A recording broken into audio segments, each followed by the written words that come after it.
দেশের ৬ সিটি কর্পোরেশনে নতুন প্রশাসক নিয়োগ দিয়েছে সরকার। ঢাকা উত্তর ও ঢাকা দক্ষিণ সহ মোট ৬ সিটিতে এই নিয়োগ কার্যকর হয়েছে। রোববার স্থানীয় সরকার বিভাগ থেকে এ সংক্রান্ত প্রজ্ঞাপন জারি করা হয়।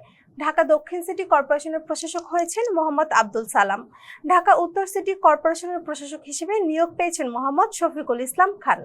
খুলনা সিটি কর্পোরেশনের প্রশাসক হয়েছেন নজরুল ইসলাম মঞ্জু। সিলেট সিটি কর্পোরেশনের নিয়োগ পেয়েছেন আব্দুল কাইয়ুম চৌধুরী। জীবন অবাক না করলে কে করবে? 28% মিল্ক ফ্যাটের অবাক করার সাথে ফ্রেশ মিল্ক পাউডার। জীবন অবাক করুক প্রতিদিন। নারায়ণগঞ্জ সিটি কর্পোরেশনের দায়িত্ব পেয়েছেন মোহাম্মদ সাখাওয়াত হোসেন খান। আর গাজীপুর সিটি কর্পোরেশনের প্রশাসক হয়েছেন মোহাম্মদ শওকত হোসেন সরকার। প্রজ্ঞাপনে বলা হয়েছে, স্থানীয় সরকার অধ্যাদেশ 2024-এর ধারা 25-এর কয়ের উপধারা 1 অনুযায়ী এই নিয়োগ দেওয়া হয়েছে। কর্পোরেশনের পূর্ণাঙ্গভাবে গঠিত না হওয়া পর্যন্ত তারা দায়িত্ব পালন করবে। আর ধারা 25-এর কয়ের উপধারা 3 অনুযায়ী তারা মেয়রের ক্ষমতা প্রয়োগ করতে পারবেন।